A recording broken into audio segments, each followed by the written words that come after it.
오늘은 구원완성 담화 6번째 시간으로 본문은 빌립보서 1장 3절에서 7절 보겠습니다. 빌립보서 1장 3절에서 7절 제가 봉독하겠습니다. 내가 너희를 생각할 때마다 나의 하나님께 감사하며 간구할 때마다 너희 무리를 위하여 기쁨으로 항상 간구함은 너희가 첫날부터 이제까지 복음을 위한 일에 참여하고 있기 때문이라. 너희 안에서 착한 일을 시작하시니가 그리스도 예수의 날까지 이루실 줄을 우리는 확신하노라. 내가 너희 무리를 위하여 이와 같이 생각하는 것이 마땅하니 이는 너희가 내 마음에 있음이며 나의 매임과 복음을 변명함과 확정함에 너희가 다 나와 함께 은혜에 참여한 자가 됨이라. 의외로 많은 신자가 자신이 구원을 확실히 받았는지 또 혹시 받았어도 죄를 지으면 취소되지는 않는지 여전히 불안해합니다. 그 이유는 크게 두 가지일 것입니다. 첫째는 예수를 열심히 믿고 있는데도 수시로 죄에 넘어지기 때문입니다. 그것도 아주 사소한 잘못에도 저항 한번 못하고 너무 쉽게 또 반복해서 무너집니다. 어떤 때는 죄인 줄 알고도 그것이 주는 달콤한 열매의 유혹을 뿌리치지 못해서 스스로 찾아서 범하는 경우마저 있습니다. 그러니까 대체 내가 거듭난 신자가 맞는지, 하나님의 자녀로서 천국에 들어갈 수 있을지 수시로 의심이 생깁니다.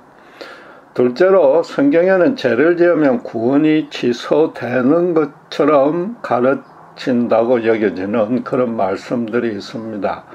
대표적인 말씀 하나만 들자면 히브리서 6장 4절에서 6절인데 한번 빛을 받고 하늘의 은사를 맛보고 성령에 참여한 바 되고 하나님의 선한 말씀과 내시의 능력을 맛보고도 타락한 자들은 다시 새롭게 하여며 회개할 수 없나니라고 말합니다. 이 말씀을 자세히 살필 여유는 없기에 반드시 주목해야 될 사항 하나만 지적하겠습니다. 전부 성령의 역사를 한두 번 체험한 경우를 말하지 전부 맛본다 말하고 있습니다. 완전히 새로운 피조물로 거듭난 구원을 뜻하지 않는 겁니다.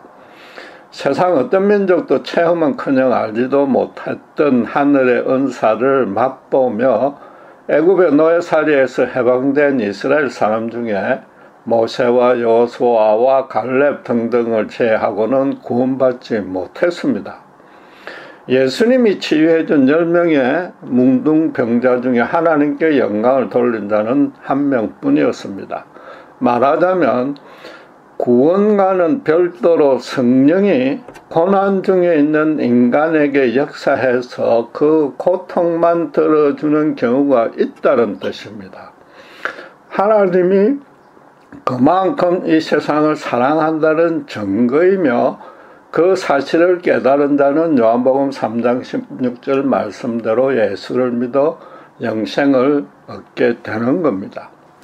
성경에 한 번 얻은 구원이 다시 취소될 것처럼 표현된 말씀은 앞뒤 문맥에서 의미를 잘 살펴야 하는데 그럼 두 가지 중에 하나입니다. 우선 신자들은 더욱 죄를 멀리하며 성화에 힘써야 된다는 점을 강조하려는 겁니다. 그리고 처음부터 성령으로 거듭나지 않아서 구원받지 않은 자들에 관한 설명이 두 번째입니다. 요한일서 2장 19절은 분명히 선언합니다. 그들이 우리에게서 나갔으나 우리에게 속하지 아니하였나니 만일 우리에게 속하였더라면 우리와 함께 거하였으려니와 그들이 나간 것은 다 우리에게 속하지 아니함을 나타내려 함이니라. 성령의 간섭으로 예수님이 십자가에서 자기를 대신해 돌아가신 은혜를 순전히 믿어서 새로운 피조물로 거듭난 신자는 때로 넘어질 수 있으나 절대로 주님을 완전히 떠나지는 않습니다. 무엇보다 성령이 함께 하심으로 그렇게 되도록 그분께서 버려두지 않는 것입니다. 신자가 자신이 범한 죄로 인해 큰 죄책감으로 괴로워하는 것과 구원이 취소될 수 있다고 여기는 것은 이건 별개의 문제입니다.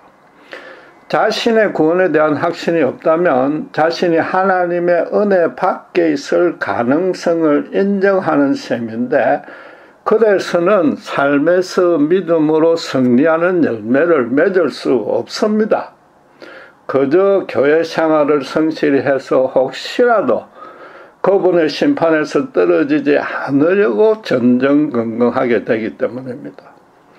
바울은 본문에서 신자들의 그런 의심이 전혀 무의미한 것이라고 하나님의 이름을 걸고서 완전히 부인해버립니다. 바로 6절인데, 너희 안에서 착한 일을 시작하신 이가 그리스도 예수의 날까지 이루실 줄을 우리는 확신하노라. 너희 안에서라고 했으니까 너희가 아닌 다른 사람이, 다른 이가 착한 일을 시작해서 끝내준다는 뜻입니다. 그럼 그 착한 일이 무엇인지부터 알아봐야 됩니다. 빌립보서는 바울이 로마의 자택에 연금되어 있으면서 자기에게 물질로 기도로 후원해준 빌립보 교회의 교인들에게 쓴 편지입니다. 복음 때문에 핍박받고 있는 자기를 섬기고 기도해준 일은 빌립보 교인이 행한 것이기 때문에 본문의 착한 일이 될 수 없습니다. 바울은 편지의 그 인사말로 3, 4절에 빌립보 교인들을 위해서 기도할 때마다 하나님께 감사하고 기쁨이 충만해진다고 했습니다. 그렇게 되는 이유를 5절에서 너희가 첫날부터 이제까지 복음을 위한 일에 참여하고 있기 때문이라고 말합니다. 여기서 첫날도 바울이 로마에 갇힌 날부터가 아닌데, 그럼 그전에는 교회가 복음을 위한 일에 참여하지 않았다는 모순이 발생하기 때문입니다. 여기 첫날은 바울로부터 강가에서 복음을 전해들은 비단장수 다비다와 바울이 갇혔던 감옥에서 하나님의 기적을 목격한 로마인 간수가 주도해서 빌립보 교회를 세운 그날을 두고 지금 첫날이라고 말하는 겁니다. 시작과 첫날은 평행적인 표현이므로 착한 일은 당연히 빌립보 교인 각자가 십자가 복음으로 은혜를 받은 그날을 말하는 겁니다. 그리고 그리스도 예수의 날까지라고 했는데 예수님의 초림은 이미 지나갔습니다. 주님이 마지막 날에 다시 오셔서 모든 일을 영원한 구원과 심판으로 나누는 때를 뜻합니다. 따라서 주님의 재림 때까지 하나님이 당신의 백성에게 일관되게 행하실 한 가지 착한 일도 당연히 신자의 구원입니다. 너희 안에서 착한 일을 시작했다고 복수로 표현했으나 구원이 빌립보 교회에 전체적으로 이루어지는 것은 절대 아닙니다. 교회 앞으로 보낸 편지를 모두 해람해야 되므로 복수로 표현한 것뿐입니다. 출애굽 때의 갈렙과 여호수아처럼 구원은 오직 개인별로 이루어지고, 그렇게 구원받은 각 신자들이 힘을 합쳐 그분의 일을 수행하기 위해서 자발적으로 교회로 모이는 겁니다. 그 구원을 처음부터 하나님이 시작해서 마지막까지 이루신다고 합니다. 여기서 이루신다는 원어의 뜻이 개발시키고 성장하고 개선시키는 그런 것이 아니라 성취하고 완성하고 마친다는 그런 뜻입니다. 하나님이 절대적 주권으로 한 죄인을 택하는 데서부터 시작해서 마지막 날 주님이 다시 오셔서 영광스러운 부활에 이르는 그 구원의 전 여정에 항상 함께 하여서 당신께서 주관하신다는 겁니다. 그렇게 하나님이 책임지고 완성해 주는 구원이라면은 중도에 취소될 리는 만무한 겁니다. 구원이 취소될 수 있다고 주장하는 측은 하나님의 이 절대 예정을 부인하고 대신에 인간의 자유의지로 믿어서 구원을 얻는다고 합니다. 말하자면 하나님은 단지 그가 믿을 것을 미리 아시고 구원을 주신다는 겁니다. 그런데 구원이 취소되면 하나님이 온전히 믿지 않을 것도 미리 아실 텐데, 그런데도 구원을 주었다는 것은 하나님 성품에 맞지 아니하는 그런 자가장착에 빠지는 겁니다. 반면에 하나님이 예정으로 구원을 주신다는 것은 그 완성도 예정이 되어 있다는 겁니다. 완성이란 단어 자체부터 그 단계에 이르기까지 불완전하다는 의미가 내포된 겁니다. 그럼 신자가 때로 죄를 지어도 하나님께 이미 받았고 또 그분이 완성할 구원에는 아무 영향을 미치지 않아야 되는 겁니다. 그래서 역설적이긴 하지만 신자가 자주 넘어져야만 하나님이 성취하실 여지도 많아지는 겁니다. 어떤 인간도 스스로 죄에서 완전히 자유로워질 수 없습니다. 예수님의 산상수훈의 가르침대로 말은 물론이고 마음으로 짓는 죄까지, 아니 그럴 것이 일상적으로 행동으로 짓는 죄조차도 완벽하게 절제할 수 있는 자는 과거에도 현재에도 미래에도 단 한 명도 없습니다. 만약 그럴 수 있다면 그는 이미 신이 된 겁니다. 선악과 검정부터 그 뜻을 그대로 반영한 구약 10계명의 첫 계명과 신약의 예수님의 십자가가 선포하는 절대적인 진리가 바로 인간은 절대로 하나님이 될 수 없다는 겁니다. 당신의 의의 기준에 스스로 합격할 인간이 있다면은 하나님은 그런 자만 구원 심사할 필요도 없이 천국에 곧바로 입성시키면 됩니다. 예수님이 구태여 이 땅에 인간으로 오셔서 십자가의 큰 고통을 감당하며 죽으실 필요가 없는 겁니다. 모든 인간이 죽을 때까지 죄를 지음으로 그 죄값을 하나님은 당신의 독생자로 대신 치르게 하고 그 은혜를 믿는 자를 구원해 주시는 겁니다. 다시 말씀드리지만 인간이 불완전한 상태인데도 심지어 당신과 원수되어 있음에도 성령이 역사하여 이루어지는 것이 구원입니다. 바울이 예수를 믿을 생각은커녕 극렬히 반대 핍박하고 있는데도 주님이 먼저 찾아와 구원해 주셨지 않습니까? 따라서 구원은 반드시 받아야만 하는 그 죽음으로만 갚을 수 있는 죄의 형벌을 그 심판의 주체자이신 하나님이 직접 제거해 준 겁니다. 그렇다면은 그 이전과 그 이후의 모든 죄의 구체적인 문제는 당신께서, 구체적인 죄의 문제는 당신께서 책임져 주시겠다는 뜻입니다.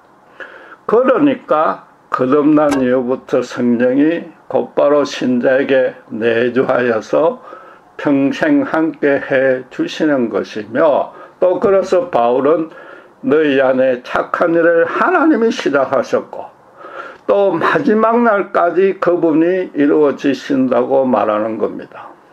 바울은 편지 서두 1절에서 자기는 그리스도의 종 서번트라고 부르면서도 빌립보 교회는 성도, 영어로 the saints입니다. 라고 칭했습니다.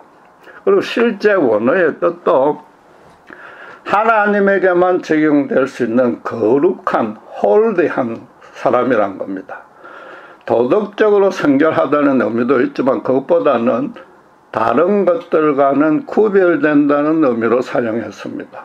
세상의 모든 피조물은 하나님께만 의존해야 되지만 창조주이신 하나님만은 스스로 자존할 수 있어서 다른 모든 것들과 구별됨으로 거룩하신 분입니다. 마찬가지로 모든 인간이 죄로 인해 하나님의 진노를 받아 죽어 마땅하나 그 중에 바울처럼 당신의 제사장 백성으로 세울 사람을 따로 구별해 주었다고 신자를 성도라고 부르는 겁니다. 요컨대 도덕적으로는 전혀 거룩하지 아니한 상태에서 구원받는 겁니다.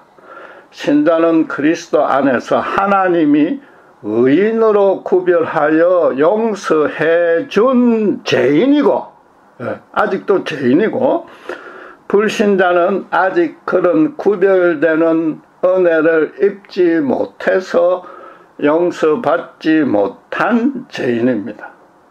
따라서 하나님이 구원을 완성해 준다는 의미도 신자로 세상 사람들과는 구별되는 삶과 인생으로 살게 해 주신다는 뜻이 됩니다. 그렇다면 신자 스스로는 자기가 세상 사람과 구별된 존재라는 확고한 인식 아래 그들과 실제로 구별되게 살고 있지 않다면 자기 구원에 대해서 확신 못할 수도 있다는 뜻이 되는 겁니다. 하나님이 구원을 끝까지 책임져 준다고 해서 구원에서 떨어져 나가지 않도록 지켜주는 그런 정도가 아닙니다. 기어이 완성시킵니다. 또 그래서 그리스도의 장성한 분량에까지 자라가도록 삶의 모든 차원에서 역사해 주시는 겁니다. 예수님이 요한복음 15장 4절 5절에 말씀하신 포도나무 비유가 실제로 신자의 삶에서 이루어지는 겁니다. 내 안에 거하라. 나도 너희 안에 거하리라. 가지가 포도나무에 붙어있지 아니하면 스스로 열매를 맺을 수 없음같이 너희도 내 안에 있지 아니하면 그러하리라. 나는 포도나무요 너희는 가지라. 그가 내 안에 내가 그 안에 거하면 사람이 열매를 많이 맺나니 나를 떠나서는 너희가 아무것도 할 수 없습니다. 예수님에게 붙어만 있으면 되니까 굳이 열심히 노력해서 교회에서 최고 우등생이 되지 않아도 됩니다. 정말로 거듭났다면 성령님이 내주에서 떠나지 않으니까 평생토록 사실은 예수님께 붙어 있는 겁니다. 그래서 이 비유는 사실상 성령님을 보내주어 구원의 전 과정을 주도해 주시겠다는 약속인 셈입니다. 그리스도를 닮아가는데 신자가 택할 별다른 신묘한 방안이 따로 없다는 뜻입니다. 대신에 신자는 자기 마음과 몸이 자꾸 세상으로 향하는 그것만, 특별히 자신을 치장하고 남들 앞에 자랑하고 싶은 그 교만과 탐욕을 죽여나가기만 하면 된다는 겁니다. 그런데 신자들은 이 원리를 익히 배워서 알고 있으며 또 실현하려고 열심히 노력하는데 사실은 이게 가장 자주 그리고 쉽게 실패하는 일입니다. 그 이유는 신자의 의지력이나 영적 지혜가 부족해서가 아닙니다. 신자들이 자신이 죄에서 구원받았던 의미를, 정확히 말해서 구원받게 된 그 죄의 본질을 잘 알지 못하기 때문입니다. 바꿔 말해서 지금껏 교회들이 구원의 의미에 대해서는 잘 가르치는데 그 이전에 타락의 실체를 조금 부족하게 가르친 겁니다. 구원은 타락 이전의 상태로의 회복인데 이 너무나 당연한 이치를 간과하고 있다는 겁니다. 타락의 실체가 무엇인지, 내가 원자에 태어날 수밖에 없었던 이유와 그 상태가 무엇인지 정확히 안다면은 자연히 구원의 의미도 정확히 알 수 있는 겁니다. 근데 북한에서 탈북해서 남한으로 이주한 자는 이전에 인권과 자유가 전혀 없었던 그 사회와 이제 그것이 최대한 보장된 사회가 어떻게 다른지 정확하게 합니다. 다시 북한으로 돌아가라고 하면 죽으면 죽지 그럴 수 없다고 끝까지 버틸 겁니다. 새롭게 누리고 있는 인권과 자유의 의미를 옛날과 비교해서 체험적으로 정확히 알기 때문입니다. 말하자면 신자들에게 그런 식의 정반대되는 극적인 전환을 실제적인 구원 체험으로 갖고 있지 못하니까 자꾸 자기 구원이 흔들리고 확신하지 못하는 겁니다. 여러분, 아담이 타락했다는 의미가 무엇입니까? 이 시리즈 내내 강조했지만 도덕적인 죄를 범한 것이 아니며 나아가서 단순히 하나님의 명령을 불순종했다는 종교적인 죄를 범한 것도 아닙니다. 그것은 어디까지나 결과적인 모습입니다. 한마디로 하나님 그분을 마음에서 완전히 지워버린 겁니다.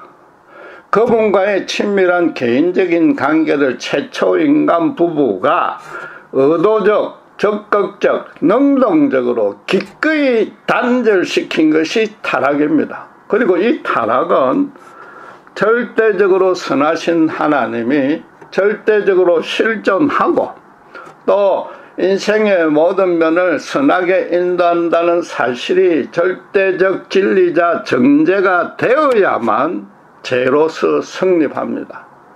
그래서 이는 하나님께 온전히 순종 경배하지 못한 종교적인 죄가 아니라 인간의 궁극적인 실제가 완전히 오염되는 그런 차원의 죄라는 겁니다.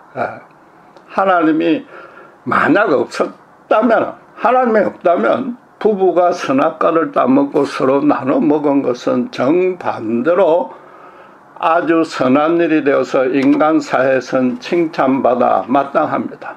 그러나 하나님이 분명히 계시고 이 과일을 먹으면 반드시 죽는다고 금지했는데도 따먹었습니다. 그들은 그 맛이 너무 궁금해서 호기심에서 따먹었거나 또 혹은 절로 떨어진 과일을 우연히 주워 먹은 것이 아닙니다.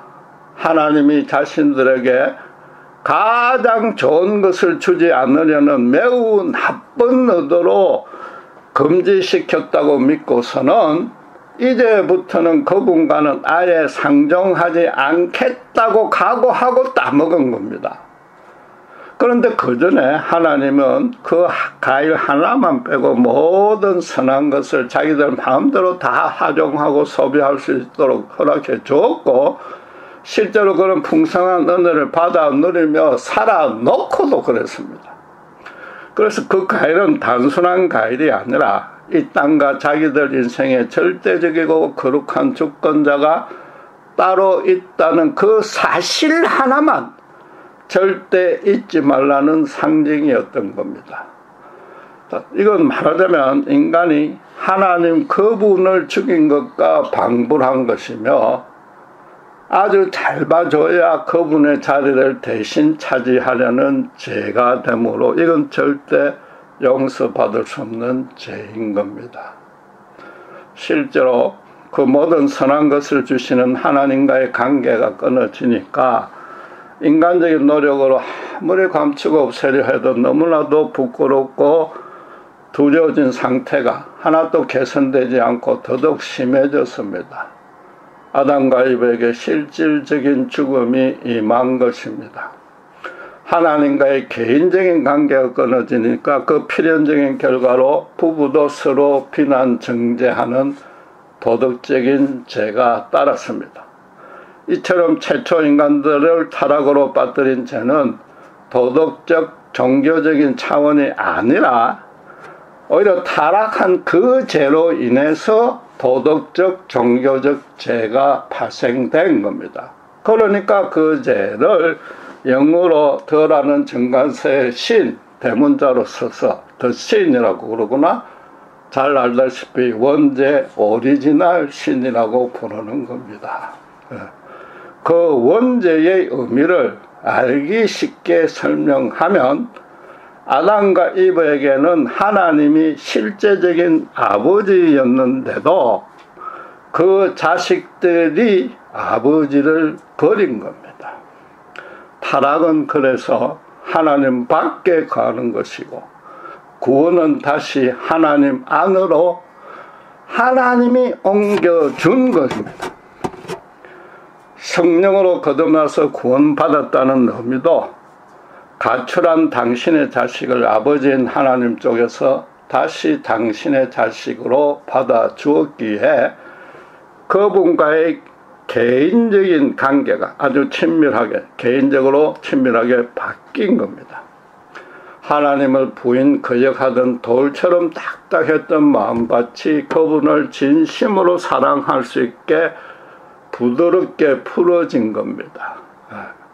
한번 나갔다가 그게 얼마나 처절한 실패인지 알았으니까 이전보다 더 사랑하게 된 겁니다. 진심으로 하나님을 사랑하게 되었으므로 그분의 뜻대로 따르며 살고 싶다는 소망과 열정도 함께 생긴 겁니다. 신자가 그래서 그리스도 안에서 산다는 것도 도덕적으로 어떻게 착하게 사느냐, 종교적으로 얼마나 경건하게 사느냐의 차원이 아닙니다. 정말로 자신은 하나님의 자녀라고 확신하며 그분을 친아버님처럼 모시고 살아가는 겁니다. 비유하자면 아들이 아버지에게 때로는 불효할 수도 있고 또 그 반대로 아버지의 처사에 불만을 품을 수 있으나 그 부자 관계가 끊어질 수 있다고는 꿈에도 생각하지 못하는 것과 같습니다. 신자는 하나님인 아버지에게 스스럼 없이 무엇이든지 요구할 수 있고 하나님 아버지도 자식인 신자에게 유익한 일이라면 무엇이든 주십니다. 아버지가 자식이 꼭 나쁜 짓을 하지 않아야 되고 또는 학교 성적이 좋아야만 사랑해주는 법은 없습니다. 그런 아버지는 아버지로서 오히려 자격이 없으며 자식과 부모가 아닌다해도 공로와 보상을 주고받는 비즈니스 관계만 남는 겁니다. 진정한 부모는 오히려 속을 많이 썩이는 자식이 더 애처로워서 관심과 사랑을 더 쏟는 법입니다. 신자가 하나님을 친아버지로 모시고 있지 않으면 어부아버지 아래거나 부모 없이 고아원에서 자라고 있는 셈입니다. 그런 자는 혹시 잘못해서 내쫓기지 않기 위해서 계부와 고아원 원장의 눈치를 보며 기분 맞춰주기 바쁩니다. 말하자면 예수님의 십자가 대속의 은혜를 그대로 받아들여 누리는 믿음이 아니라 다른 종교처럼 착한 일이나 치성을 바쳐야 복을 받는다는 행위 구원의 믿음에 머무는 겁니다. 엄격히 말해서 불신자입니다. 그래도 교회 출석한 지 오래고 성경도 잘 알고 있고 창조주 하나님을 믿고 따르는데 왜 그런 세속적인 기복 종교와 비교하느냐, 너무 심한 말 같지 않느냐 할지 몰라도 절대 그렇지 않습니다. 유대인들이 예수님을 배척하고 십자가에 죽인 중요 원인 중에 하나가 바로 주님이 하나님을 아버지라고 불렀고 제자들도 아빠라고 부르고 했기 때문인 겁니다. 예수 일행이 인간이 감히 입에 담아서 난다는 불경한 말을 하는 데다가 할례 없이 하나님의 저주받은 이방인과 아무 거리낌 없이 교제하고 있으니까 그들 또한 하나님 저주를 받아 마땅하다고 여기고 중인 겁니다. 하나님은 최초로 타락했던 아담과 이브에게 바로 이 예수님의 십자가 대속 구원을 상징하는 짐승의 가죽옷을 지어 입혀서 당신 쪽에서 그 관계를 다시 회복시켜 주었습니다. 그러나 불행하게도 그 후손들의 영혼에는 이미 하나님을 거역하고 자기만 높이려는 제2의 본성이 깊이 각인되어 버렸습니다. 그래서 성령의 거듭남으로 하나님을 사랑할 소원과 열정까지는 생겼으나 도덕적으로 제대로 이루어지려면 아직도 요원한 겁니다. 우리 모두가 일상적으로 경험하듯이 우리 속에 남아있는 자기만 치량하려는 그 끈질긴 죄의 힘에 넘어지기 일쑤입니다. 그래서 성령이 거듭나게 한 후에 곧바로 내주해서 죄를 지으면 스스로 큰 죄책감이 들게끔 이끌어 주십니다. 신자가 그 시선을 하나님에게서 잠시 멀리하는 바람에 미처 그 죄를 깨닫지 못해도 신자의 영이 눌리게 만들고 성령께서 대신 탄식하며 하나님께 간구해 주십니다. 요컨대 신자가 갈수록 죄책감이 너는 것은 자신이 거룩하게 성장하고 있다는 증거입니다. 말씀과 기도에 열정할수록 자기가 깨닫는 죄의 종류가 많아지고 같은 죄라도 레벨이 다 다르며 죄를 지을 때마다 느끼는 죄책감도 각기 다르게 다가옵니다. 점점 내주하신 성령의 역사에 의해서 영적인 분별력과 지혜가 늘어나고 있는 것이며 단순히 성자라고 칭함만 받은 데서 실제로 성자에 가까이 다가가고 있는 중인 겁니다. 따라서 구원받은 믿음의 최소치는 하나님과 관계를 끊고 다시 이전으로 돌아갈 생각은 꿈에도 하지 못하는 겁니다. 그리고 죄를 지을수록 더욱 예수님의 긍휼의 은혜를 더 갈망하게 되는 겁니다. 자신의 하나님의 자녀가 된 신분이 얼마나 고귀한지 알게 되어서 그것만으로도 감사할 수 있게 되는 겁니다.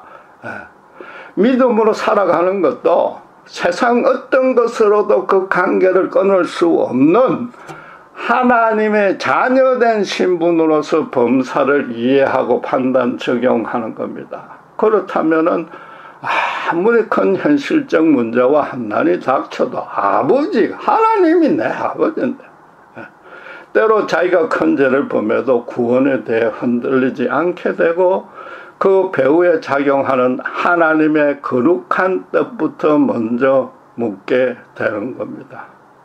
본문을 쉽게 바꾸면 예수를 믿으며 믿기 전의 죄와 현재의 죄와 장래의 죄까지 다 미리 용서받는다는 겁니다.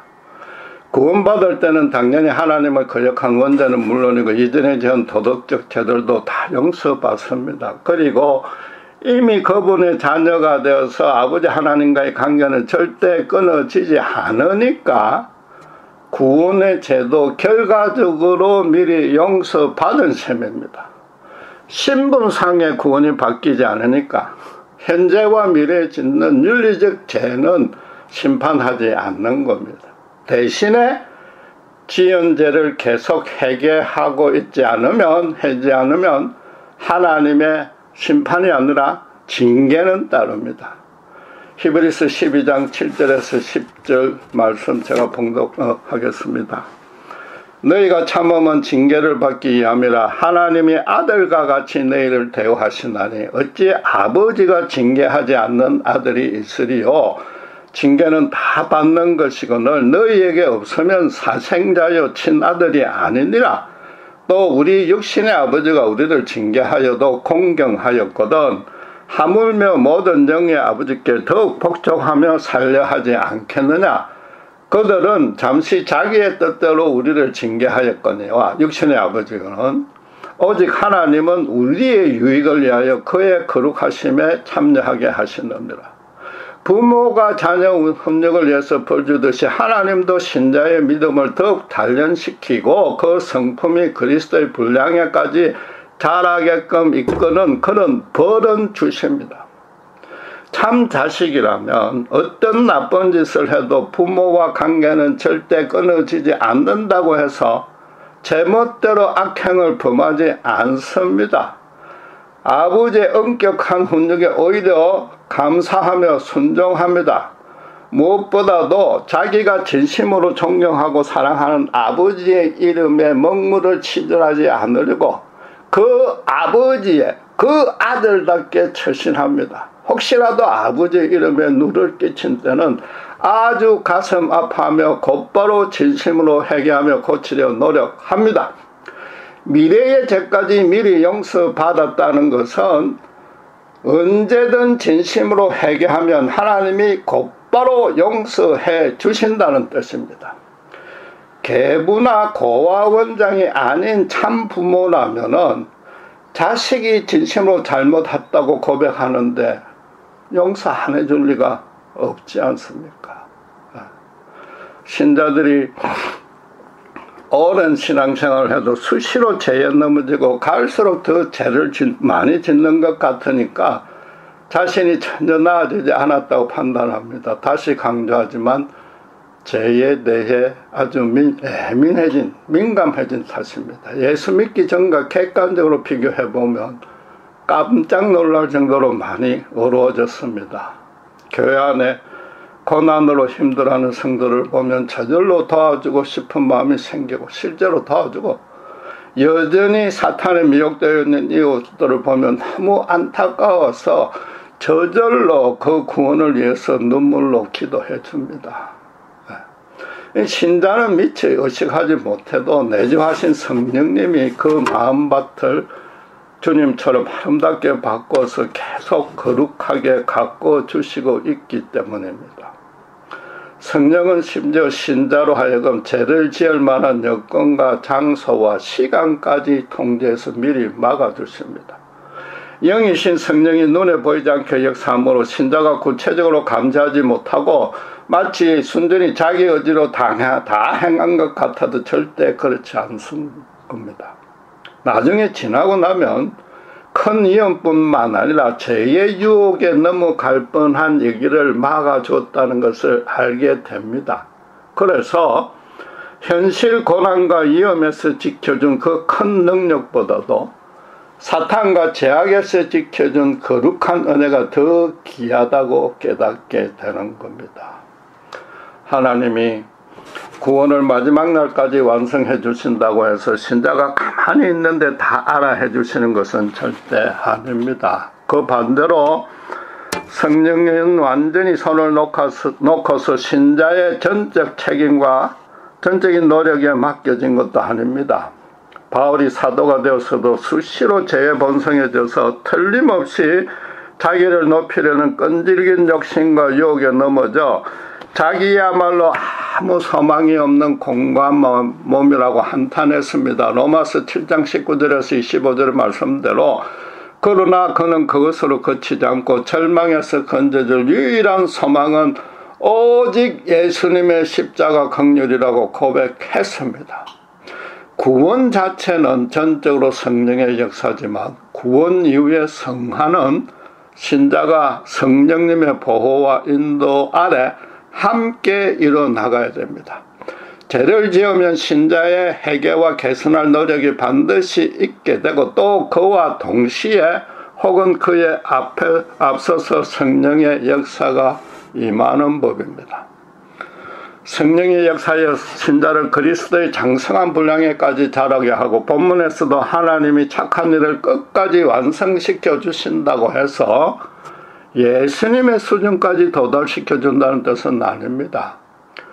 그분의 제자로서 또 하나님의 자녀로서 살아가는 데는 전혀 부족함이 없도록 범사에서 영적인 분별력, 지혜, 믿음, 용기, 담력으로 채워주신다는 겁니다. 바울처럼 하나님의 종으로 그분의 뜻에 순종, 헌신하며 세상과 죄악과 흑암의 세력 앞에 당당하게 설 수 있게끔 해 주신다는 겁니다. 그러니까 바울은 본문에서 7절에 너희가 다 나와 함께 은혜에 참여한 자가 됨이라고 빌립보 교인들도 자기와 동일한 은혜를 받았다고 결론 지었습니다. 세상 고난과 죄악과 흑암의 세력 앞에 맞서라고 하지 않고 자기처럼 이미 맞설 수 있는 자가 되었다는 겁니다. 기독교의 성화는 인간 사회가 어렵다고 여기는 도덕적, 종교적 노력과는 상충하지는 않지만은 그 차원이 다른 겁니다. 자신의 변화된 영원한 신분이 무엇인지 정확히 알기에 그 신분에 걸맞게 실제로 살아가는 겁니다. 바꿔 말해서 예수님을 깊이 알아나갈수록 자기 자신에 대해서 더 정확히 알게 되는 겁니다. 당장 구원받을 때부터 천하의 죄인으로 죽으면 그 죄를 갚을 길이 전혀 없다는 것부터 처절하게 깨달았습니다. 예수님이 어떤 분이고 왜 이 땅에 오셨고 무슨 일을 했고 그 일의 결과가 지금 나에게 어떻게 영향을 미쳤는지 성령의 역사로 체험적으로 아는 겁니다. 그 결과로 자기 가치관과 인생관과 세계관 등이 완전히 정반대로 뒤집어져서 이전과는 내가 전혀 다른 사람이 되었다는 것을 스스로 하는 겁니다. 하나님을 진심으로 사랑하고 그분의 뜻대로 살고 싶다는 열정이 있는지는 본인이 어떻게 모릅니까? 그건 본인이 아는 겁니다. 잠시 잊을 수는 있어도 본인은 아는 겁니다. 하나님의 자녀이므로 자기 아버지 하나님의 이름이 망령되이 일컫지 않게 살아가는 겁니다. 그와 동시에 너무나 교묘하고도 끈질긴 교만과 탐욕에 스스로 넘어질 수밖에 없는 연약한 존재인 줄도 잘 압니다. 그래서 바울처럼 그 자리에 머물지 않고 예수님의 십자가 긍휼만 구하게 되는 겁니다. 나아가서 내가 약할 때 그분의 권능이 온전히 역사하심을, 더 크게 역사하심을 체험적으로 알기에 고난으로 내가 무력해질 때 오히려 더 기뻐할 수 있게 되는 겁니다. 여러분, 고난에 확실히 들어왔는지 점검할 수 있는 간단한 기준이 있습니다. 정말로 진지하게 한번 따져보시기 바랍니다. 아침에 기도하며 하나님 아버지라고 부를 때 그분이 내 말을 들어주시고 내 곁에, 바로 내 곁에 앉아있는 아빠로 여겨집니까? 아니면 멀리 초월하신 전지전능하신 절대자로만 여겨집니까? 아빠라면 그 기도를 어떤 방식으로든 들어줄 것이며, 그렇지 않다면 반드시 무엇이 잘못되었는지 가르쳐 주실 것이고, 그러면 자식된 도리로 그대로 고쳐나가면 됩니다. 반면에 전지전능하신 초월자 하나님으로만 간주하면 그 큰 능력으로 왜 이 간단한 기도 하나 들어주지 않는지 의심, 불만만 생길 것입니다. 그런 일이 쌓이다 보면 내가 구원받지 못해서 그런가 보다 의심되고, 그동안 교회 생활 열심히 한 것조차도 괜히 손해만 본 것 같은 원망까지 생길 것입니다. 기도하겠습니다.